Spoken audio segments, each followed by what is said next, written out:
নিয়ে যেতে হবে। তারপর সেই কাঠ বিক্রি করে যা পয়সা পাবো তাই দিয়ে চালটা ছেড়ে ফেলবো। এহে, এদিকে তো গাছই কমে গেছে দেখছি, বড় গাছ তো নেই। আজ মনে হচ্ছে খানিকটা ভিতরেই ঢুকতে হবে। কাঠুরিয়া নন্দ সামনের দিকে গাছ না পেয়ে জঙ্গলের আরো ভেতরে ঢুকে।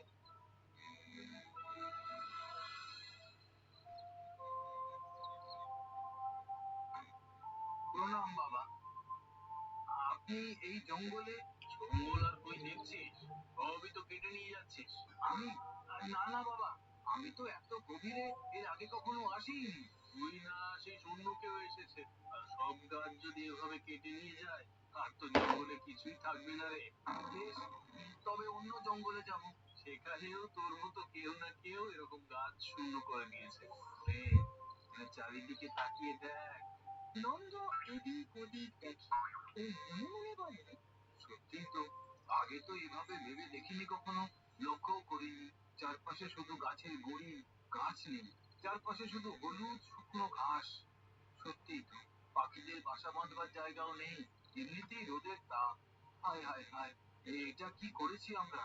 কয়েক পুরুষ ধরে এইভাবে একটা জঙ্গলকে নষ্ট করে ফেলেছি। এ, কি দেখছিস? না, এই সত্যি বড় ভুল হয়ে গেছে সাধু বাবা। কি করি হোক, এই পৃথিবীকে আবার সবুজ করে তুলতে হবে, আবার জঙ্গল করে তুলতে হবে। নিজের ভুলের প্রায়শ্চিত্ত করতেই হবে। আচ্ছা, তা কিভাবে করবি?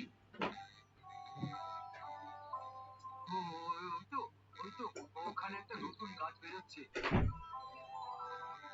আমি আমি যে করেই হোক একে বাঁচাবো, বাঁচিয়ে তুলবই।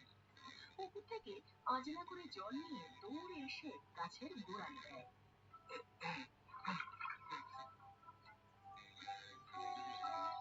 বাবা, বাবা, আমি তোমাকে কথা দিলাম, এই কুড়ুল আর আমি কোনোদিন ছোবো না।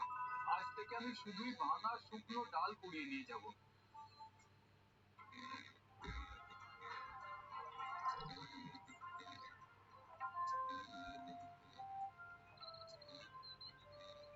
কি রে নন্দু, এ তো সব শুকনো ভাঙা ডাল।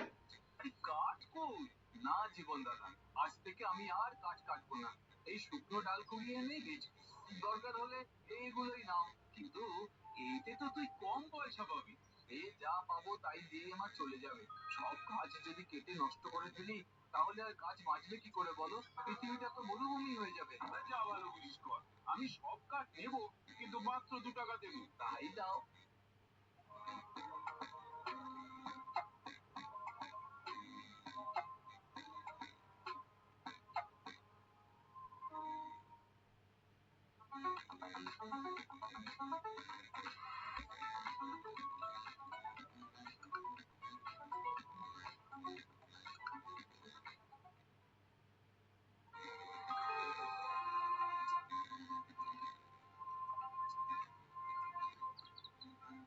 এইভাবে দিন যায়, রাত যায়, কিন্তু কাঠুরিয়ার জীবন আর চলে না। কোনো মতে কোনোদিন আধ পেটা খায়, আবার কখনো খায় না। একদিন প্রচন্ড বৃষ্টি হলো।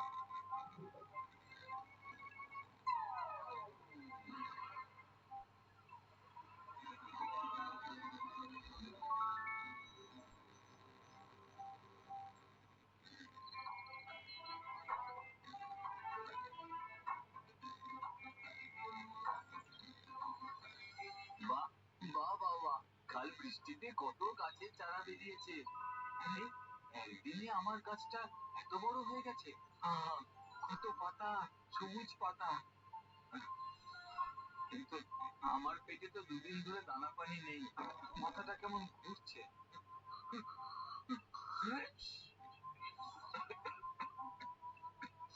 এ, কাল ঘরে বসে ভিজে ভিজে ঠান্ডা লেগে গেছে। না না না, যত কষ্টই হোক, গাছ আমি আর কাটবো না। তোমার বুঝি খুব কষ্ট? কে কে বললো? আমি গো, আমি, তোমার যত্নে বেড়ে ওঠা জাদুগাছ। চিন্তা করো না কাঠুরিয়া ভাই, আমি তোমার সব কষ্ট দূর করে দেব। তুমি আমায় বাঁচিয়েছো, আর আজ নিজে খেতে পাচ্ছ না, তবু গাছ কাটো না। তাই তোমাকে বাঁচানোর দায়িত্ব এখন আমার। কিন্তু আমি যে আর গাছ কাটি না। আচ্ছা, কি বাবা, আপনি, আমি যা যা বলেছিলাম সব তোকে পরীক্ষা করার জন্য। আমি দেখতে চেয়েছিলাম যে তুই কি মানুষ না শুধুই একজন কাঠুরে। কি দেখলেন? তুই হয়তো তোর জীবিকার জন্য গাছ কাটতিস, কিন্তু তোর মধ্যে প্রকৃতির জন্য ভালোবাসা আছে। আর এই গাছের জন্য তুই না খেয়ে দিন কাটাচ্ছিস। এই গাছ তোর জীবন পাল্টে দেবে। চল। শোনো কাঠুরিয়া, মাটিতে আমার যে শুকনো পাতা পড়ে আছে ওগুলো নিয়ে যাও। কিন্তু শুকনো পাতা দিয়ে কি হবে? আহা, তুমি নিয়ে গিয়েই দেখো না। কাঠুরে শুকনো কয়েকটা পাতা তুলে ঘরে ফিরে যায়।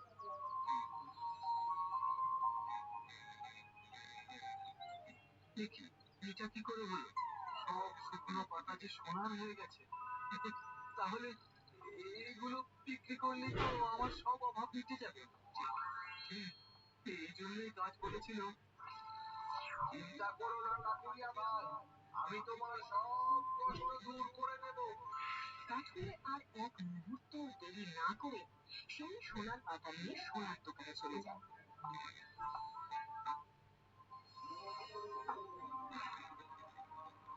সেই পাতা বিক্রি করে খাওয়ার জন্য চাল, ডাল, তেল, মশলা সব কিনে আনে ও লোক ডেকে ঘরে চাল ছাওয়ায়। কি ব্যাপার রে নন্দ, কদিন আগে তো খাওয়া দিচ্ছিল, আজ একেবারে বাড়িতে নতুন ছাউনি দিচ্ছিস? হ্যাঁ জীবন দাদা, মানে ওই যেটুকু পয়সা জমেছিল তাই দিয়ে কাজ। না, কিছু তো একটা ব্যাপার আছে। তুমি কালই আমার দোকানে গেছিলে এই সোনার পাতা বিক্রি করতে। কি বললি? সোনার পাতা?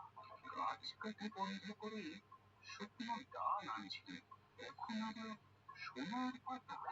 আমার প্রথমেই সন্দেহ হয়েছিল, কিন্তু আমি যদিও মুখে কিছু বলিনি। আসলে ওই জঙ্গলে পেয়েছিলাম তো, তাই। হুম, তার মানে ওই জঙ্গলে কিছু একটা আছে। বুঝলে স্বর্ণকার, ওকে না নজরে রাখতে হবে।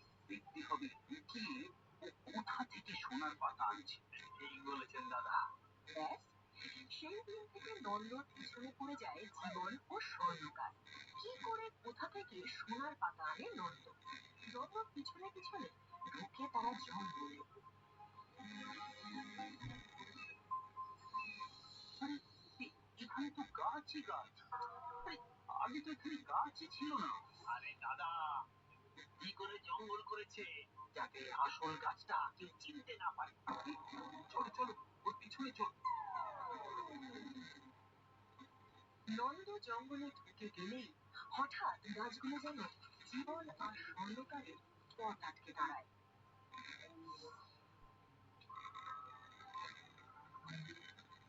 এ কি, আর তো এগোতে পারছি না। স্বর্ণকার ভাই, তুমি? আমিও তো।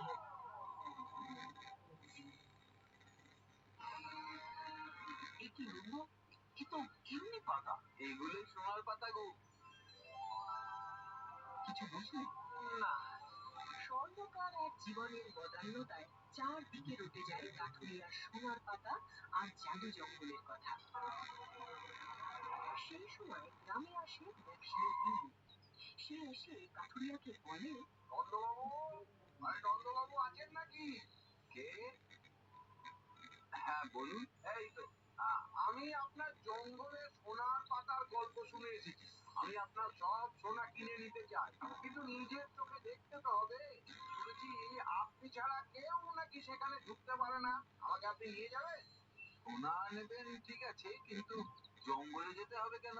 আরে, সেগুলো যে চোরাই সোনা নয় সেটা তো প্রমাণ দিতে হবে। ও আচ্ছা, বেশ, চলুন। কাঠুরিয়া বিলুকে নিয়ে জঙ্গলে ঢোকে। একটা বড় গাছের নিচে দাঁড়ায় ও শুকনো পাতা কুড়োতে থাকে। আরে, আরে কি শুকনো পাতাগুলো নিচ্ছেন কেন? এগুলোই তো সোনার পাতা। হ্যাঁ।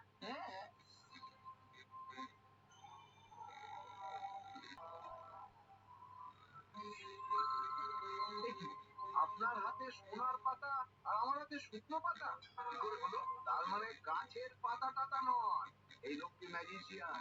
ম্যাজিক করে শুকনো পাতাকে সোনার পাতা বানায়। ঠিক ঠিক, এটা আমাদের ম্যাজিক করে ঠকাচ্ছে। জঙ্গলে ঢুকতেই দিল না। কিন্তু আমি তো আসল আসল সোনাই বেঁচেছি। এই দেখো, এগুলো আসল সোনা। না, না, না, তোকে আমরা শাস্তি দেব। এখানেই তোকে বেঁধে রাখা হবে। বাঘ এসে তোকে ধরবে, আমাদের ঠকানো। এই বলে সবাই মিলে কাঠুরিয়াকে গাছের গুঁড়িতে বাঁধে। এই গুঁড়িতে সবাই অপেক্ষা করতে থাকে।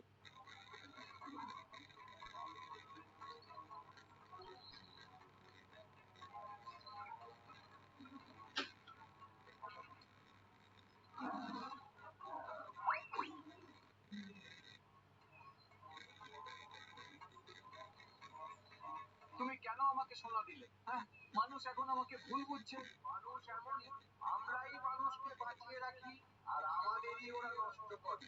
আসলে লোভ, খুব লোভ। এখন ওরা সোনার লোভে পড়েছে, তাই তোমাকে অত্যাচার করছে। তুমি এক কাজ করো, আমার সমস্ত পাতা কুড়িয়ে তুমি অন্য কোথাও চলে যাও। একদিন এই লোকগুলো দেখবে তোমার কথা ভুলে যাবে। না বন্ধু, আমি আর কোথাও যাব না। মানুষের মাঝে তো নই, আমি তোমার এখানে বাসা বানিয়ে থাকবো। যা ফলমূল তুলতে খাবো আর প্রাণ দিয়ে তোমাদের রক্ষা করবো।